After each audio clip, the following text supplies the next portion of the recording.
Bismillahirrahmanirrahim.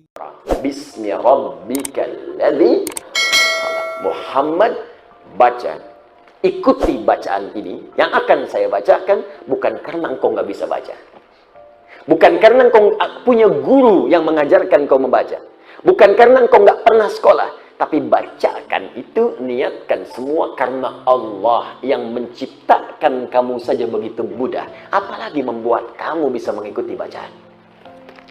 Niatkan karena Allah, minta kepada Allah diberi kekuatan mengikuti bacaan. Membuat kamu saja, mencipta kamu begitu mudah. Ya, mencipta manusia itu kan luar biasa. Ya, kompleks unsur-unsurnya. Itu bagi Allah sangat mudah, apalagi menjadikan kau bisa mengikuti bacaan, kata malaikat. Ya, Iqra bismi rabbikal ladzi khalaq. Khalaqal insana min 'alaq. Iqra wa rabbukal akram. Muhammad, baca karena Rabbu.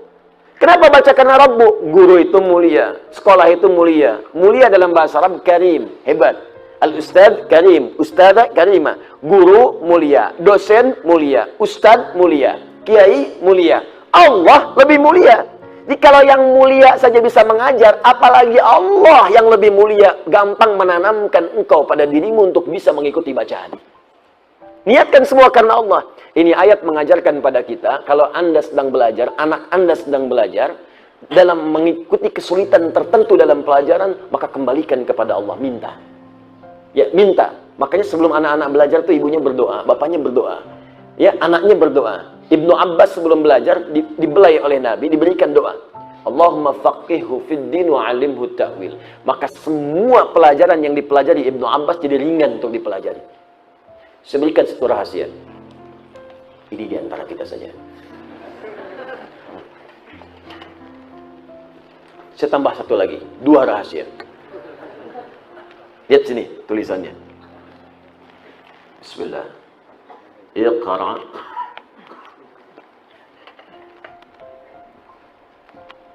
bismi rabbikal ladzi khalaq. Jazakallahu khair, Pak. Bismi rabbik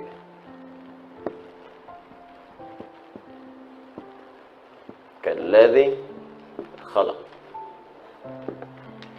Perhatikan sini. Fokus. Ini ada kalimat bismi. Iqra, bacalah. Bismi rabbikal ladzi khalaq. Niatkan semua itu karena Allah yang telah menciptakanmu. Maka Allah akan mudahkan semuanya. Sekarang perhatikan baik-baik.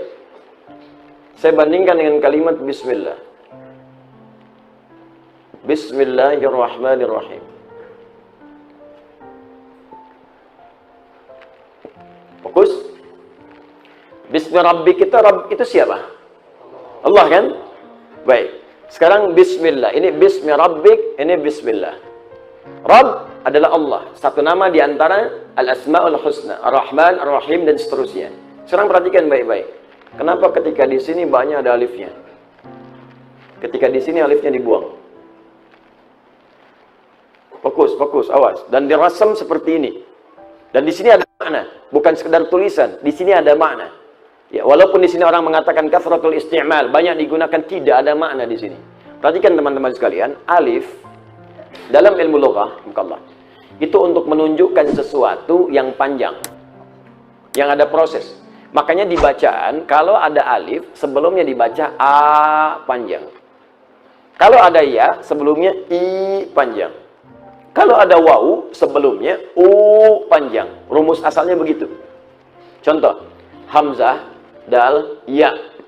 Maka sebelum ya, umumnya akan dibaca harakat kasrah panjang. Baca. Adi. Ya kan?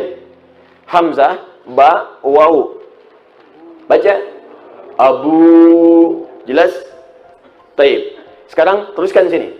Fokus baik-baik. Fa. Alif, ta, ha. Baca. Fatah. Baik, fokus baik-baik. Alif biasanya menunjuk pada harokat fathah sebelumnya. Jadi kalau ada alif, maka huruf sebelumnya dibaca a panjang. Biasanya alif tak pernah bersentuhan dengan kasrah. Jelas? Alif tak pernah bersentuhan dengan kasrah. Nah sekarang perhatikan baik-baik. Di sini ada alifnya. Hamzah wasol asalnya dari kata ismun. Tapi di sini dibuang, di sini tidak. Dan harakatnya kasrah. Ini menarik. Ya, kalau hamzah wasol, kenapa tidak dibuang seperti ini? Kalau dia alif, kenapa muncul begini? Ini untuk menunjukkan karena alif fungsinya memanjangkan sesuatu, maka ditarik ke dalam fiqh lughah. Asalnya, Nabi ketika diminta baca iqra, iqra, iqra, sulit, panjang, butuh proses. Tapi semua itu dipercepat ketika semua dilakukan karena Allah yang telah menciptakan kita. Makanya alif ini walaupun panjang, hamzah wasol tak dibaca walaupun muncul. Orang-orang yang mengerjakan segala hal karena Allah, maka proses-proses yang panjang itu akan dipendekkan oleh Allah Subhanahu wa Ta'ala. Maka bagaimana mengerjakan sesuatu karena Allah? Tafsirnya ada di Quran surah kedua, di akhir ayat 282. Dekati Allah dengan takwa. Maka muncullah kalimat Allah di situ. Perhatikan ayatnya. Perhatikan ayatnya. Wattaqullah wa yu'allimukumullah. Tingkatkan takwamu kepada Allah. Maka dengan peningkatan takwa itu, Allah akan ajarkan dan tambahan kamu percepatan pengetahuan. Karena itu orang-orang yang meningkatkan takwanya kepada Allah, semakin dekat, semakin mudah meraih ilmu. Saya tanya pada Anda, yang punya ilmu siapa? Allah. Karena itu Allah disebut Al-Alim. Yang punya rezeki siapa? Allah. Karena itu Allah disebut Ar-Razaq. Anda dekat dengan pimpinan, kan Anda mudah mengakses segala hal pada pimpinan Anda. Anda dekat dengan direktur, Anda mendapat kemudahan akses di perusahaan Anda. Anda dekat dengan Allah, apa yang tidak mudah bagi Allah? Anda dekat dengan dosen, diberikan bimbingan dari dosen, begini. Tapi Anda dekat dengan pemilik ilmu, Allah, langsung ditanamkan pada jiwa Anda. Nabi Muhammad orang paling takwa di muka bumi. Yang tahajudnya 1 rakaat sampai bengkak kakinya. Yang kalau sedekah tak tanggung-tanggung harta terbaiknya dikeluarkan. Lantas apa yang terjadi? Terjadilah percepatan pengetahuan. Bahkan ketika beliau kemudian setelah itu menerima wahyu, pengen cepat membacakan dengan lisannya. Sampai turun Quran surah ke-75, ayat 16-18. Dan dia pengen cepat dibacakan, cepat, berusaha sendiri. Kata Allah, jangan, kamu ini orang paling takwa. Karena paling takwa, Allah gak persulit. Turun kalimat, la tuharrik bihi lisanaka lita'jala bi.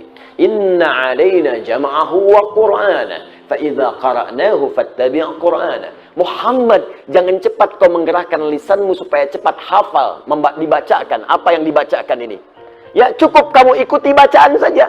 Ketika kamu ikuti bacaannya, aku tanamkan kemudian Al-Quran itu dalam jiwamu. Jadi baru dengar sekali, langsung hafal. Karena Allah yang menanamkan bacaan itu dalam jiwa. Yang paling indah, apakah itu khusus untuk Nabi atau kaidah umum dalam pengetahuan? Tadi malam saya sampaikan, dalam rumus di kaidah ulumul Quran, pada bab asbabun nuzul, ada kaidah berbunyi begini. Al-ibaratu bi'umumil lafzi, la bi khususis sababi. Hukum itu berlaku dilihat pada lafadznya. Kalau lafadz itu umum, maka berlaku umum. Kalau lafadz itu khusus, maka berlaku khusus. Ternyata isyarat di ayat ini sifatnya umum. Umum artinya apa? Artinya siapapun yang mendekat kepada Allah Subhanahu wa Ta'ala, maka akan diberikan percepatan pengetahuan seperti Allah pernah memberikan pada orang-orang sebelumnya. Walaupun levelnya tentu akan beda dengan level kenabian. Karena sifat Nabi itu fitrahnya mendapatkan pengajaran. Adam dari sejak pertama diciptakan dan turun, diangkat sebagai Nabi, diberikan langsung pengajaran. Makanya kalimatnya wa'allama Adam al-asma. Allah mengajarkan langsung pada Adam. Kita bukan Nabi, tapi diberi potensi. Kalau kita ingin keluar potensi itu, mau jadi apapun bisa.